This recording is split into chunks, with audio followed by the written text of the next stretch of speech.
Assalamualaikum warahmatullahi wabarakatuh. Halo pemirsa dimanapun kalian berada, salam sejahtera untuk kita semua. Semoga kita semua dalam keadaan sehat dan tetap dalam lindungannya. Kali ini saya akan membawakan cerita inspiratif dan menarik yang sayang untuk dilewatkan.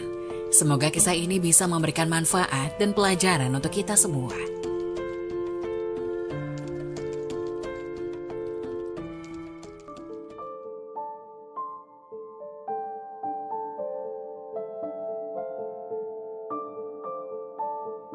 Inilah 6 dosa orang tua kepada anak yang sangat dibenci Allah.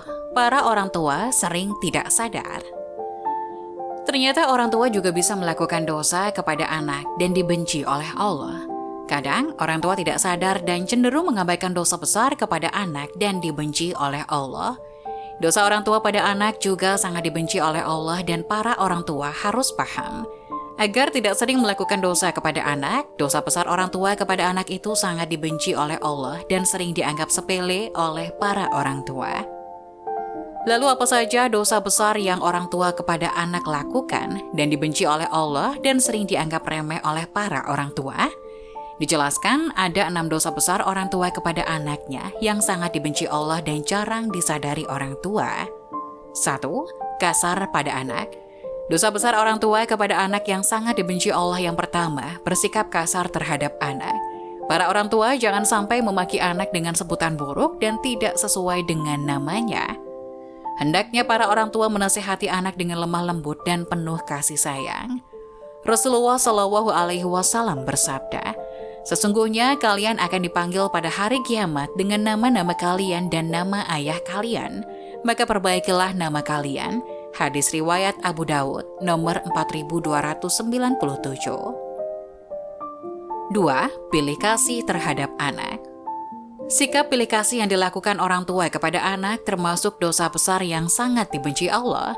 Para orang tua jangan sampai bersikap baik hanya kepada salah satu anak saja, sedangkan anak lainnya terabaikan. Dalam hadis sahih yang diriwayatkan oleh Imam Muslim dijelaskan bahwa Nu'man bin Bashir pernah bercerita, "Ayahku menginfakkan sebagian hartanya untukku.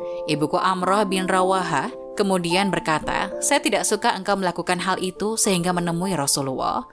Ayahku kemudian berangkat menemui Rasulullah Shallallahu Alaihi Wasallam sebagai saksi atas sedekah yang diberikan kepadaku.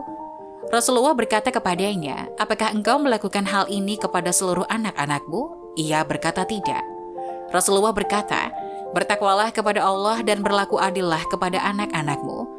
Ayahku kemudian kembali dan menarik lagi sedekah itu."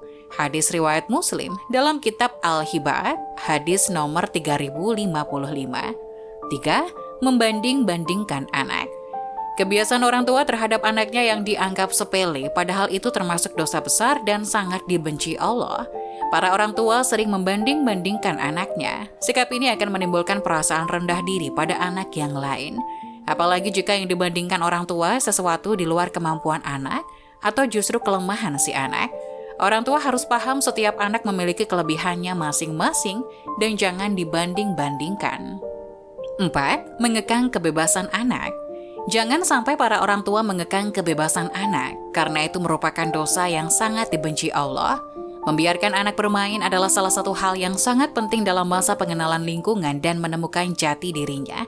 Yang terpenting adalah tetap harus diberikan arahan mana yang baik dan mana yang kurang baik.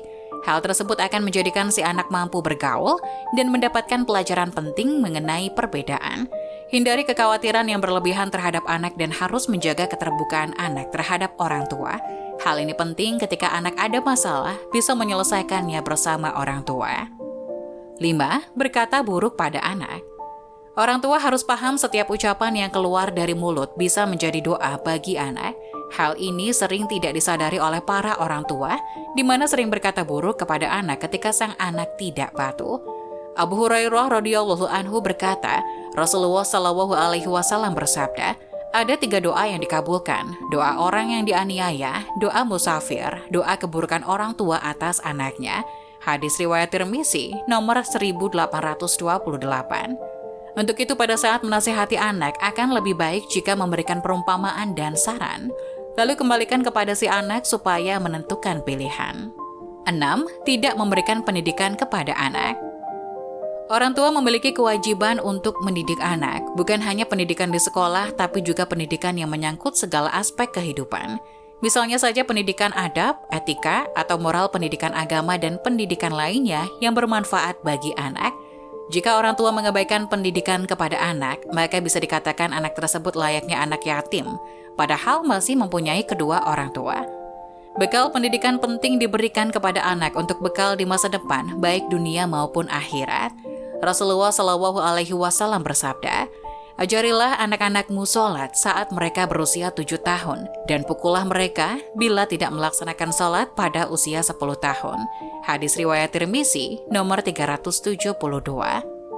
Para orang tua hendaknya menghindari semua itu agar keluarga bisa menjadi keluarga yang bahagia dan penuh dengan berkah dari Allah.